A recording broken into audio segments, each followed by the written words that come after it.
Hey everyone, welcome to Flash Cycle, a webinar dedicated to all things sterile processing. I'm Clayton, and I'll be your guide as we discuss the newest trends and technologies and have conversations with leaders in the industry about their personal journeys.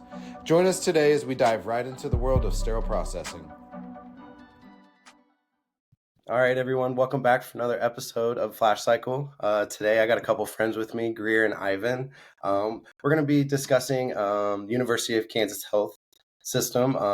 Last year you guys had a business review, and the goals were to how do we improve an already high functioning facility and health system. So I got today a platform specialist at KU, Ivan, with me. Ivan, you are boots on the ground, very busy. I know you guys just acquired Olathe, went go live, and had a successful go live over there. Talk to me a little bit about the partnership that you have with KU and how you guys work together and make sure that your guys' goals are being met. Yeah, so we meet bi-monthly with myself, the managers, the educators, and the instrument coordinators.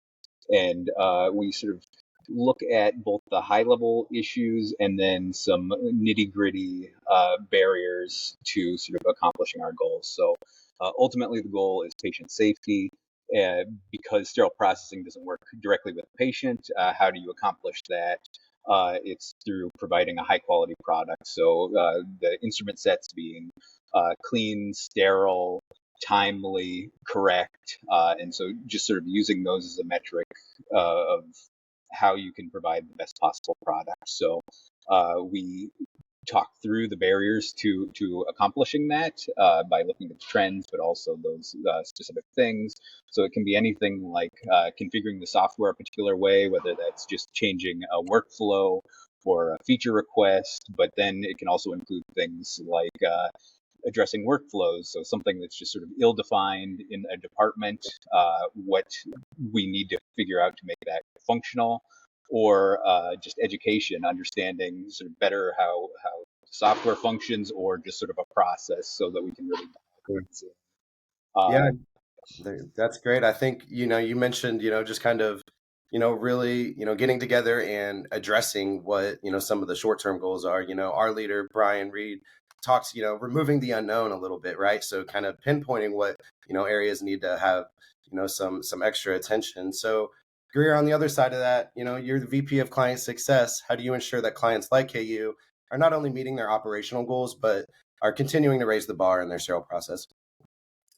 Sure. I think that there's a couple components of that just to ensure the success and making sure that these hospitals and departments are enhancing and meeting the goals that they set out to achieve annually. For our client success team, it's really first and foremost about ensuring that the right stakeholders are a part of the conversation. So that's where the right goals are defined, out the gate, and it makes sure that our partnership is aligned as well. So we know exactly what you want to achieve as a department heading into the year, and we can help you to execute that.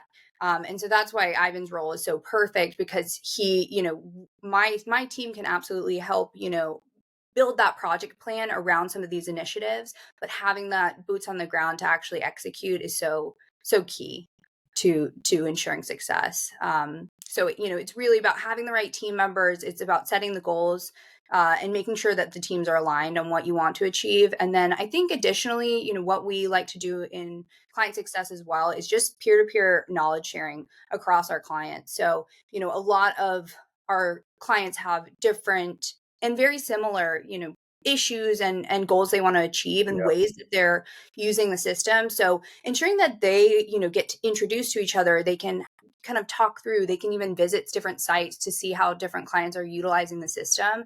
Has been extremely successful just to, make sure that, they have visibility into how the system can be enhanced and used. Right. No, well said. Yeah, having that visibility, really accessing all that Sonar has to offer. Really leaning into all the modules that you have and analytics and data that is really at your fingertips. So, Ivan, kind of speaking about goals and things that are kind of on the horizon. What current projects are you working on with KU? What things are in the near future? What's keeping you busy at the moment? So the big thing over the last year, we implemented the high-level disinfection module across the division, and so as a component of that, we built these extremely detailed step-by-step cleaning processes for their flexible endoscopes that are disinfected. So now the request is to build those out for all flexible endoscopes, so low temp and potentially steam if there's a couple of those, but that we've done some analysis, so it looks like it's going to be about 22 different part numbers building those additional ones out. But that'll put all the cleaning steps front and center for everybody. They're already working in Sonar, so versus having to find a laminated cheat sheet somewhere, all the IFU information, all the specific processes will be available to individuals. Also, we're in the process of converting a lot of the facility logs, so like eye wash station, equipment maintenance stuff, logs to quality audits, so that everything would be available electronically. It'll be able to be audited analytically, and just making sure that sort of stepping back from just the immediate focus on instrument sets and that reprocessing, but also looking at like, is the equipment being used to reprocess the instruments also functional, and are we able to track that information? So just providing more quality on top of sort of what we've already built.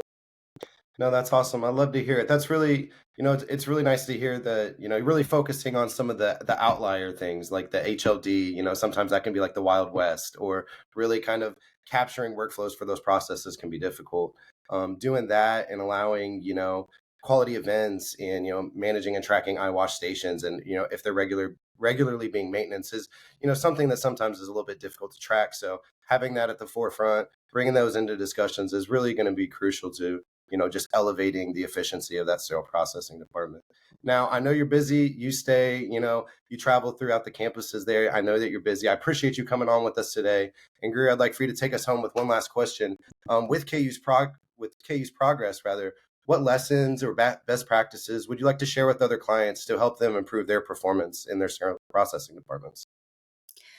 I think that something that KU's really done and really worked on improving that is a proof point here is their use of the analytics and looking at the data and interpreting it in different ways, and also ensuring that the right team members are looking at it. So Ivan's done a really nice job to present different aspects. So he's in the system all the time. He's looking at their information. He's presenting those to those findings and those opportunities to the leadership team, but also emphasizing and ensuring and monitoring that managers and other team members are in the system as well. They're looking at the analytics and really utilizing it. And I think that that's something that all of our clients can benefit from. It's just such a robust module, and it separates us from other systems out there. So I think that their enhancement, and Ivan actually shared with me their trend of analytics usage from the past year, which has gone up significantly. So I think that's just a really strong proof point for where they have done really well, a really great job, and what has led to a lot of this success. Yeah, that's great. No, it's, there's so much more than just, cleaning and sterilizing the trays. There's so much more that goes into it, bringing in the right people, if it's, infection control or risk management, having many voices in the department is really going to keep that thing moving in the right direction. So definitely appreciate your guys' time with us today. That's about all the time we have. KU, Ivan at KU, I know that you're going to be staying busy over there. And then Greer, always great to have you. Thanks for being on with us today. And then we'll catch you guys next time.